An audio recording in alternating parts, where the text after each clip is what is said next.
What is the difference between introverted and extroverted people? We all know people who are very quiet and prefer to be alone. On the other hand, there are some people who tend to like noise and are more outgoing. But is there really a way to measure someone's personality? One way to do this is to figure out where a person falls on the introvert-extrovert spectrum.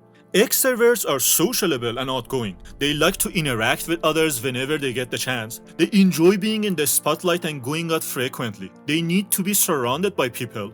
For them, social status is directly indicated by social connections, so they want as many friends as possible. Introverts, in contrast, prefer to be in calm situations and like to think long and hard about the mistakes they have made. They enjoy spending time quietly by themselves or with small groups of people and find it easy to have deep conversations. While extroverts tend to have many superficial friends, introverts prefer fewer but deeper friendships. In her book called Quiet, Susan Cain talks about the strengths and needs of both introverts and extroverts. So if you want to learn more about this, keep watching. In this summary, I'll share with you 3 key lessons that I learned from the book. Key lesson number 1. Introverts are highly sensitive and show a stronger response to the external stimuli. Introverts are usually highly sensitive, but extroverts are rarely like that. People who are highly sensitive process information from their environment in a deep way. They are also more sympathetic, and tragedies have more of an emotional impact on them. Highly sensitive people feel emotions more deeply, notice change more quickly, and react more strongly to looks, sounds, and pain. This sensitivity also helps us define the difference between introversion and shyness. Shy people are afraid of negative judgment, whereas introverts, because of their sensitivity, just prefer quiet environments with little stimulation. Though quiet and reserved, Bill Gates doesn't seem to care what others think of him, whereas Barbara Streisand is extremely outgoing but suffers from severe stage fright. The former is an introvert, while the latter is a shy extrovert. One more thing about introvert is that they are usually highly reactive to the environment. They end up preferring low stimulation surroundings such as libraries and mature into reserved and thoughtful people. On the other hand, extroverts are low reactive people and it is difficult for them to respond to new impressions. That is why in their childhood they remain unaffected by normal stimuli and seek out more stimulating environments, eventually becoming lively extroverts. Key lesson number 2.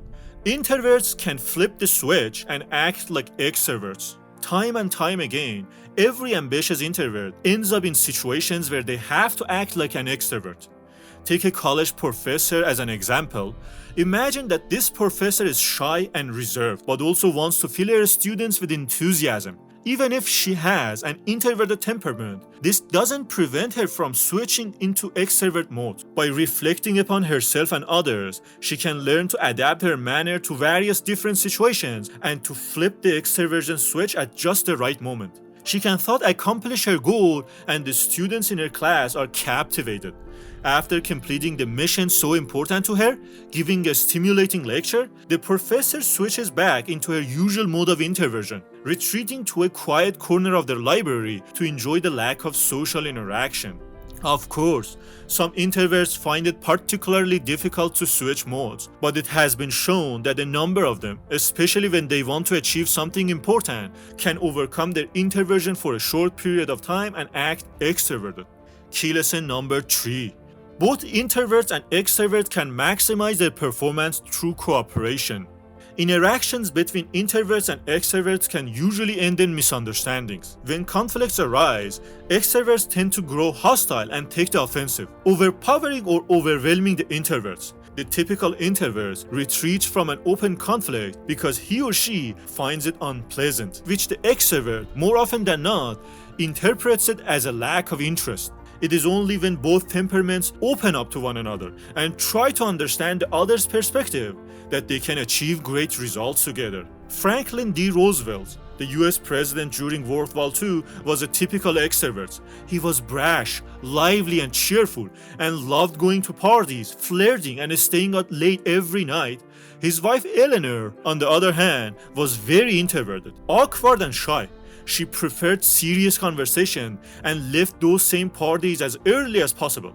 Despite these enormous differences, they accomplish incredible things together. Eleanor opened her husband's eye to the worrisome fate of children languishing in poverty and of oppressed minorities when she found out that the black singer Marian Anderson was not allowed to perform in Constitution Hall in 1939. Franklin combined his political power with her social conscience to make sure that Anderson would perform in front of the Lincoln Memorial on Easter Sunday. These temperaments can complement each other on a smaller scale too. Every once in a while, an open-minded extrovert also prefers deeper conversation to small talk, and introverts can be inspired by the liveliness of extroverts, welcoming them as a breath of fresh air in their otherwise calm everyday life. So in summary, both introverts and extroverts have qualities that can be extremely valuable to the people in their environments. Many introverts are highly sensitive and respond strongly to their environment. Introverts can flip the switch and act like extroverts. Both personalities should be given the space they need to realize their potential. Thanks for being here with me. This is Bahman, and I enjoy sharing with you.